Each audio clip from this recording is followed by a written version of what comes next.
These two sessions will explain two color management concepts: Truelight color spaces developed by Filmlight and the Academy color encoding specification called ACES developed by the Academy. We will also learn the common concepts and underlying motivations. The first session concentrates on color management in a more general fashion. We will go through traditional grading and color management workflows, and then we will point out challenges we are facing today and formulate requirements for digital image reproduction. Before we start with new technology, it is handy to keep in mind how we did color grading in the last decades. These techniques were used to color correct feature films, commercials, and TV content shot on traditional film and early video cameras. We at Filmlight saw three different major grading techniques in the industry: the film style grading technique, the telecine style grading technique, and the video grading technique. The film style digital grading technique is a pretty new and modern grading style developed in the early days of digital intermediate workflows. Also, it is a quite young grading technique.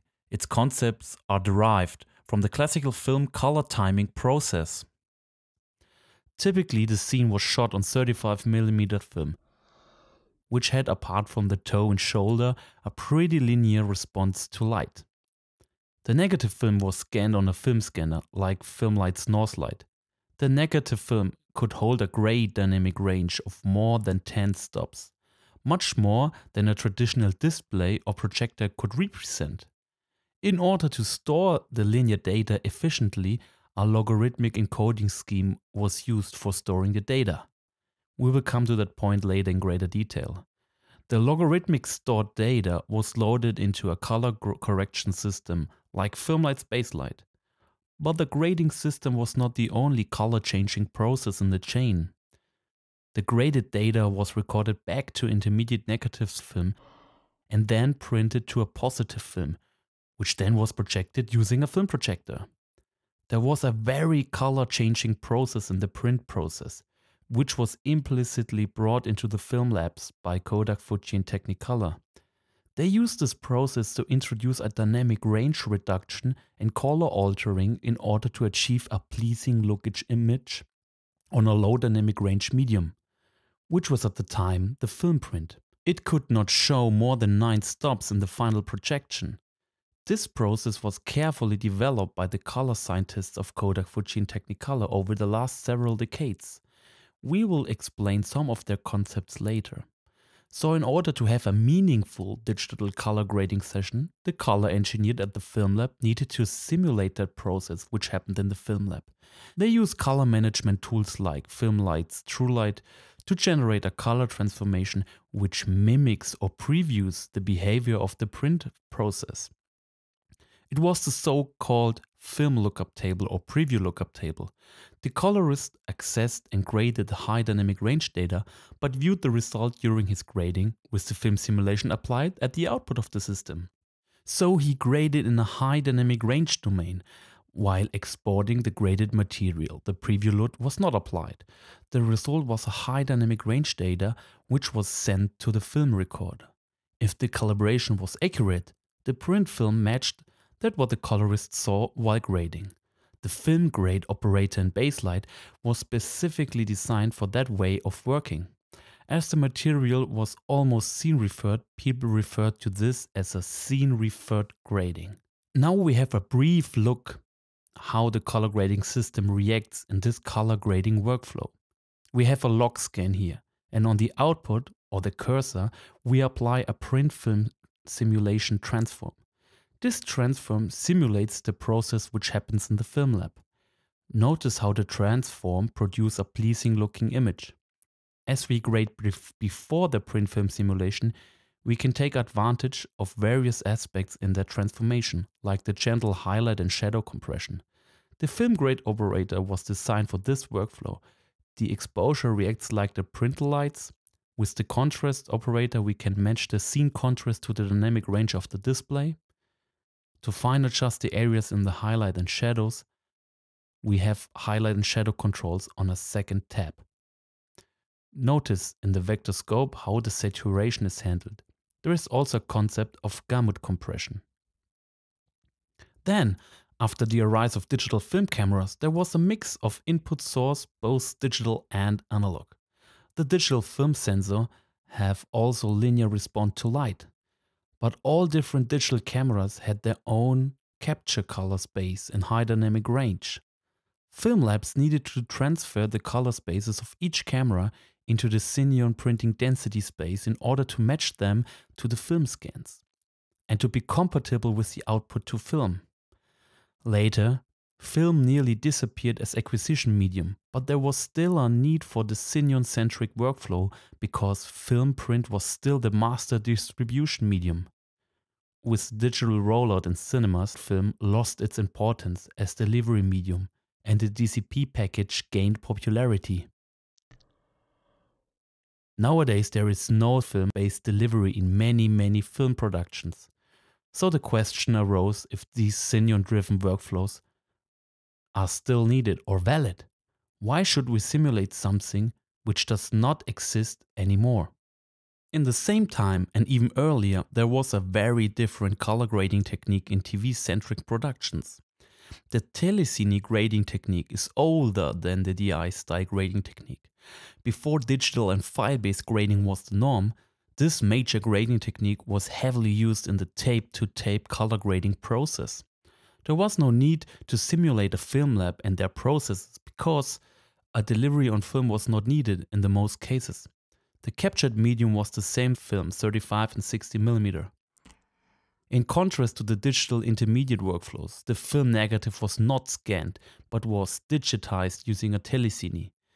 The output of the telecine was designed to produce a low dynamic range Rec. 709 compliant signal. However, the colorists tried to keep all of the high dynamic range information in this digitization process so that they have maximum quality at the grading stage.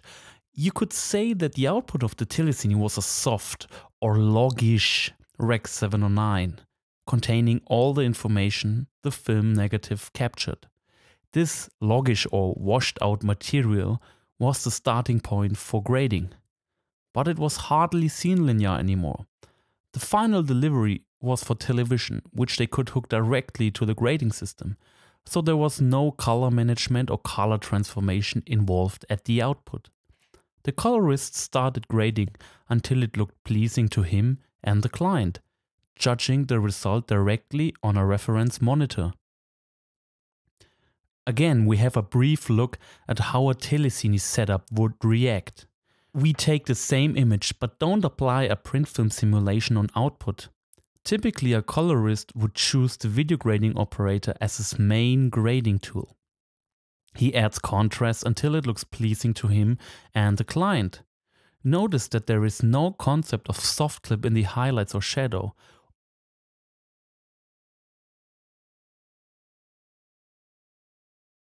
Also, saturation reacts linearly.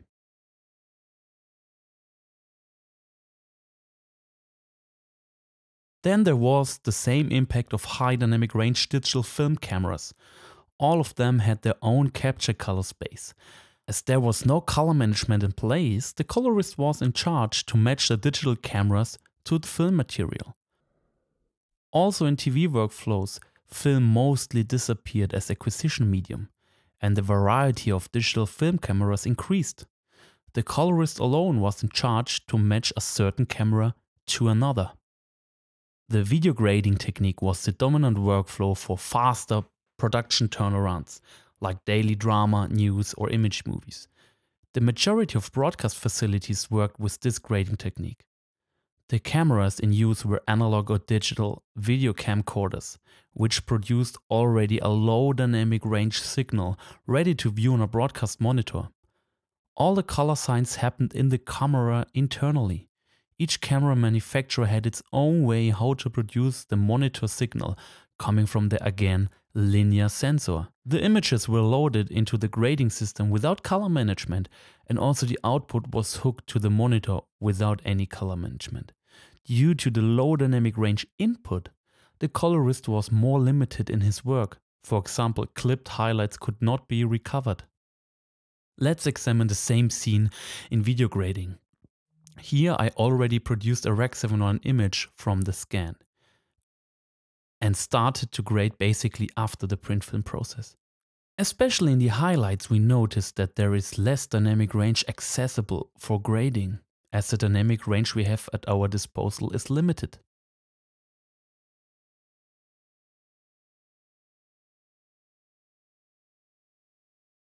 Now that we have seen the three major grading techniques from the past, we could raise the question which one is the most future-proof, or which one meets the modern demand the best, or maybe is there a new or better grading technique? First we ask us, what are the demands or requirements nowadays? Nowadays all major digital cameras capture high dynamic range representation of the scene with more than 10 stops. In some research projects people produced moving images with a dynamic range up to 17 stops. So a future-proof grading technique should account for that and should allow creative people to access all the captured information. It is getting more and more common to mix different digital film cameras in one production, so a grading workflow should handle or assist with different technical color spaces.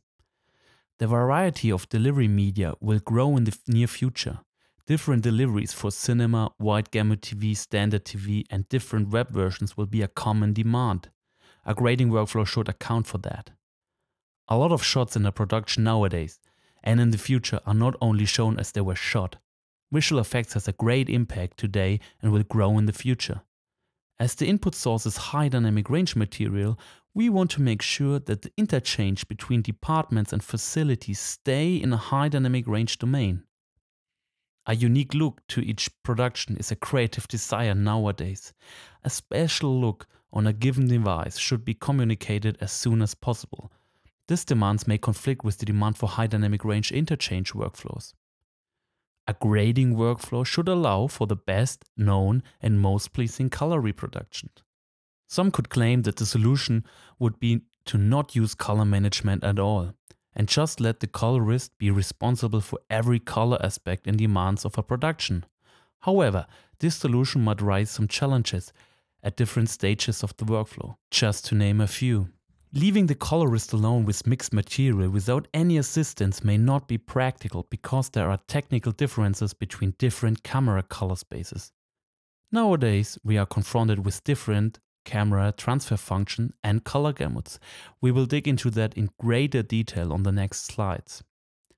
Tone and color mapping. Also, lack of color rendition or color rendering adds additional work to the colorist's job. Work which was already solved by several color scientists at Kodak, Fuji, Technicolor, the Academy or ARRI the last decades. We will see some aspects of color rendering on the next slides. If there is no color management framework in place which introduces the concept of scene-referred and display-referred color spaces, it is hardly possible to implement a high dynamic range interchange workflow between visual effects and post-production. Also, visual effects work and CG integration. It's much easier if we have the concept of scene linearity. If we look at those four images, it is the same scene, same lighting condition, shot with different cameras. If I would ask you a catchy question, which image reflects the tone scale of the scene faithfully? Of course the answer would be no one, because each of the images are viewed on a sRGB monitor unprocessed in its own camera color space. On the right we see some different transfer functions, log C, red log, S log and so on. We see they are all slightly different. You could ask the question, why are they all different? First we examine how a sensor sees the world. Each sensor, no matter if it is from an ARRI Alexa, Red Dragon, Sony f65 or your handy camera. A digital sensor has an almost linear response to light, often referred as linear light.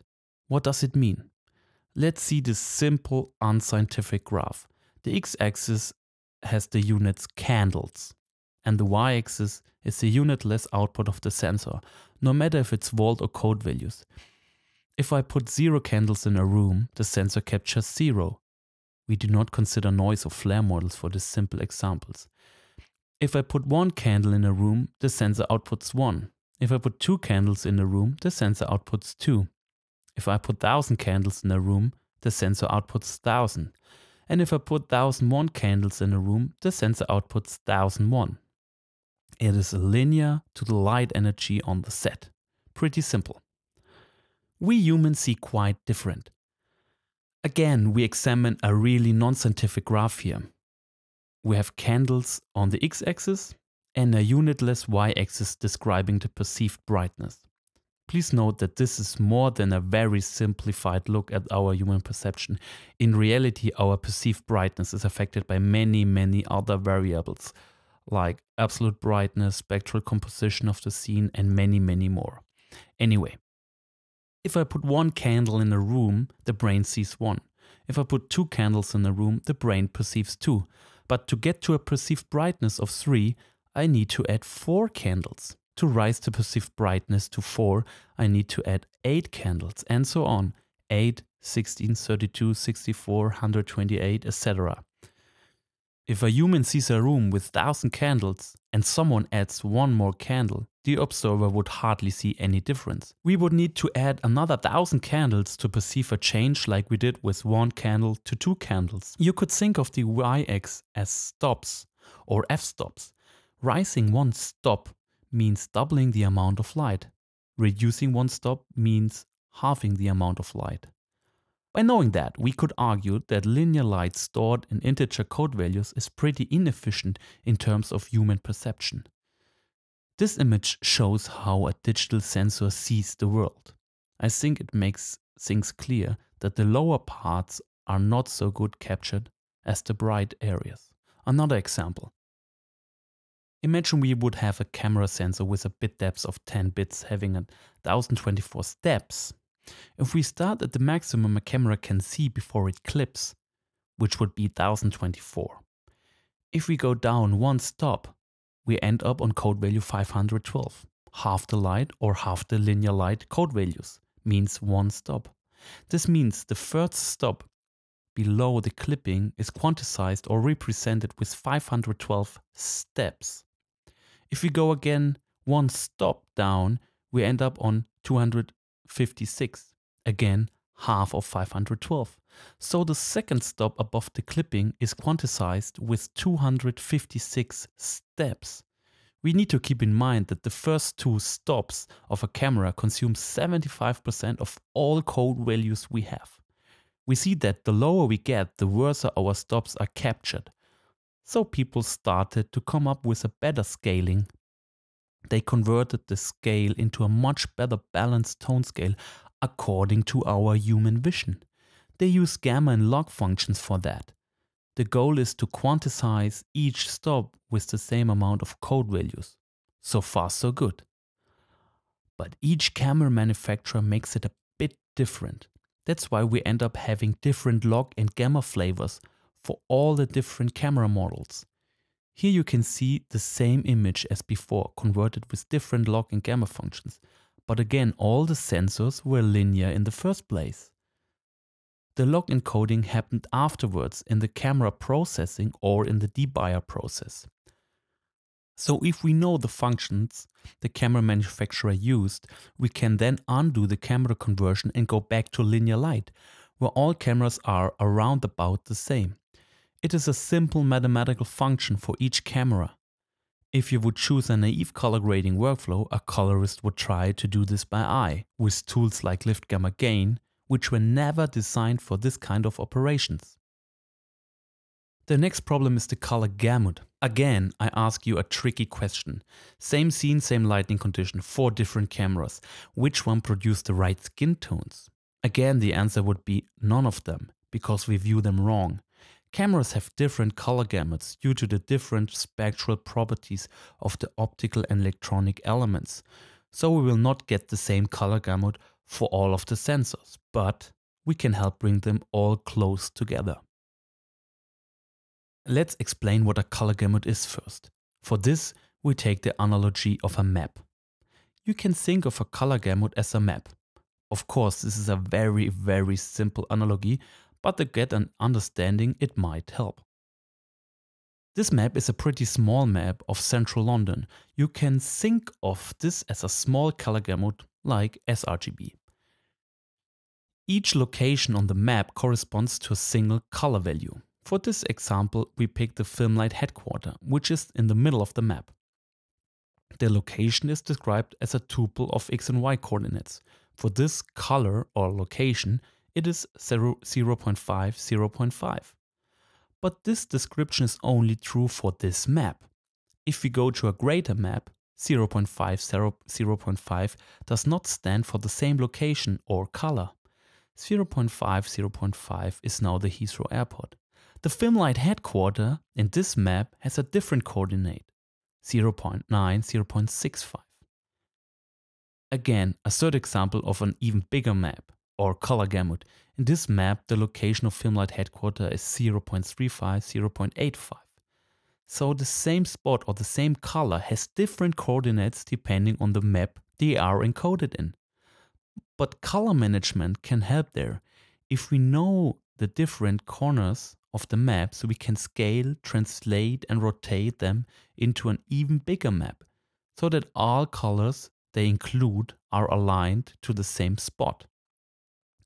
Of course, it is all an approximation, but the heavy lifting can be done by color management. A naive solution would not account for that problem. A colorist would try to match different color spaces, basically doing color space transformations, with tools which were again not designed for this kind of operations. Let's have a brief look at some concepts of color rendering. Color rendering or display color rendering can be seen as a transformation that transforms scene-referred high dynamic range data into display-referred low dynamic range data in a pleasing looking fashion. This is achieved by a lot of human perception-based concepts and models. In the past, this so-called pleasing color reproduction was baked into the printing process developed by Kodak, Fuji and Technicolor over the last decades. The first thing we look at is the tone scale. In a pleasing display color rendering transform, there is a S-shaped curve that maps and compresses all the high dynamic range values pleasingly into the low dynamic range image. This is important to allow for additional specular highlights above the diffuse white.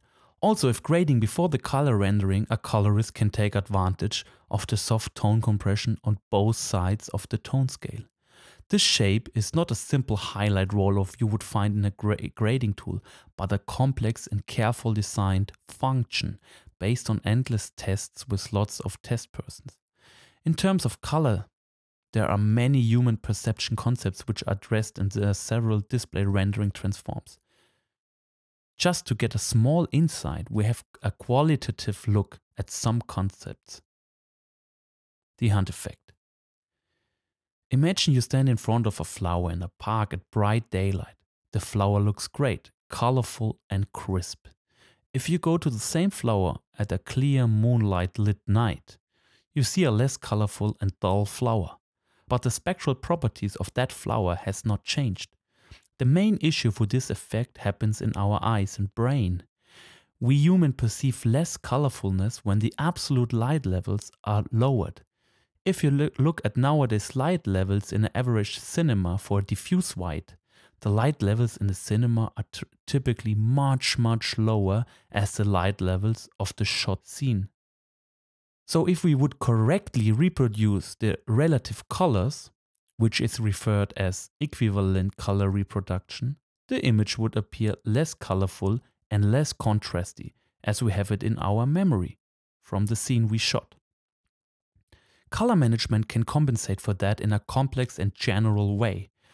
Just for you to know, the reduction of colorfulness is not only an equal loss of saturation, but it is different for all of the spectral bands. Another effect which is considered in display rendering transforms is the so-called pointer gamut. There was a professor called Dr. Michael Pointer who tried to measure all reflected colors in the world. So he took a lot of samples of natural objects. After he was finished, he came up with the pointer gamut, which is the gamut of all natural or surface colors in the world. Let's refer to a good analogy of treating color spaces as maps. We could claim that the pointer gamut is the whole Earth globe. If we compare the color gamut of a print film, we see that it has quite the same shape and size. If we look at Rec. 709, we see that it fills quite a big part of the pointer gamut, but there are still parts missing. We also see that some corners of the Rec 709 space are outside of the pointer gamut. Saying that, it means that you can produce colors on a Rec 709 monitor which you cannot find in real-world surface colors, but only on that specific display device. As a tree primary device only can have a triangle shape, we need to further enlarge the color space to get all of the pointer gamut. P3 is a good example for that.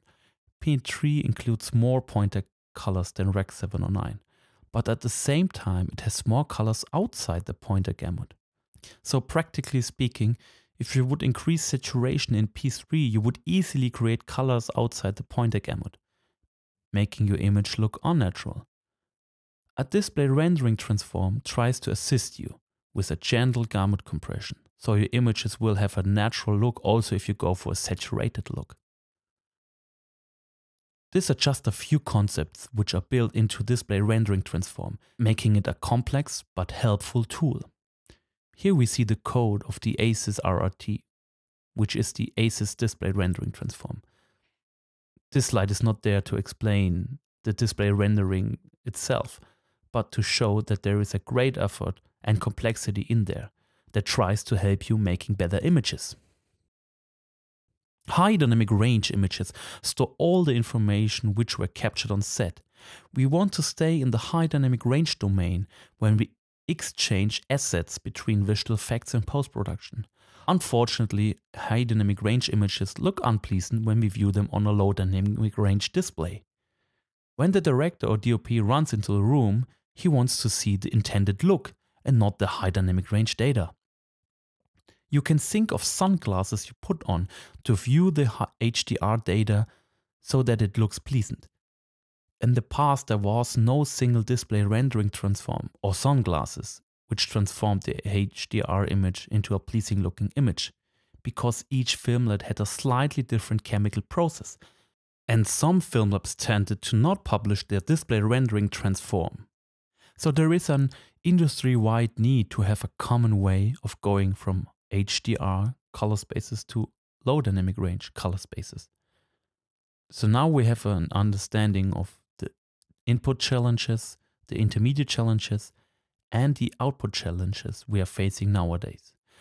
Truelight color spaces and ACES will be converted in a second session. I hope you enjoyed this one. See you soon.